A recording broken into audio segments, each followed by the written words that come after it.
Hey guys, we're going to be in Romans 3, verse 9 through 12 here today. Let me read this for us. It says, "What shall we conclude then? Do we have any advantage? Not at all. For we have already made the charge that Jews and Gentiles alike are all under the power of sin. As it is written, there is no one righteous, not even one. There is no one who understands. There is no one who seeks God. All have turned away. They have together become worthless.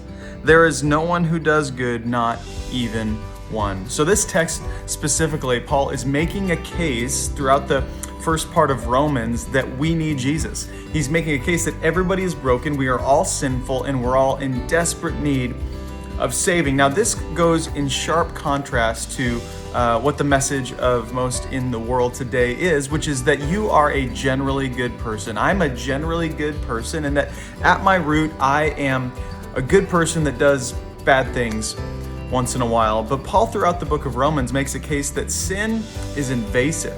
It's invasive. It takes over. It's something that when it gets into your life, it takes way more than you ever thought it was going to take, and does way more than you thought it would do. In fact, here's an example. So I have this little bottle of water, and spilled a little bit there. A little bottle of water here, and this is clean, purified Fred Meyer drinking water. It's really good.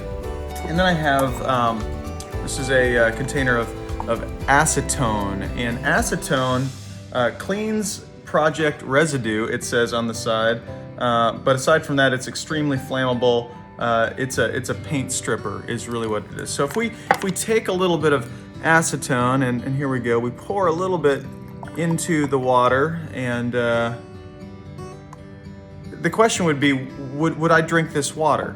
Right? It wasn't very much. It was just a little bit of acetone. In fact, the water kind of looks generally the same. Both clear liquids.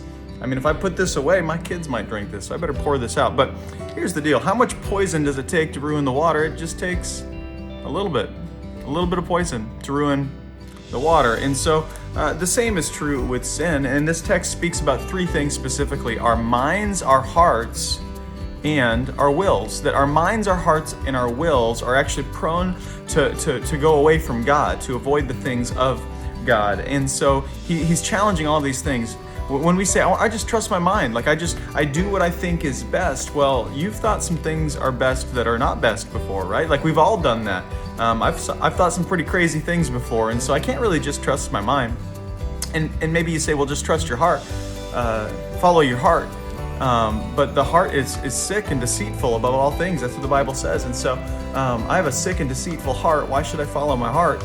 Because my heart goes towards things that are evil and hurtful and not helpful sometimes. And then there's your will. Like, well, I just choose to do the right thing. Do you now? Do I really choose to do the right thing? Well, no, not all the time. So my will is even broken. So my mind, my heart, and my will all need the redemption of Jesus. And that's what's promised to us through the grace of Christ. And so know this, don't trust yourself, but have faith in Jesus. And through Jesus, we can start thinking differently and feeling differently about the world and doing different things, not by our will or our goodness as people, but by His grace. Love you guys.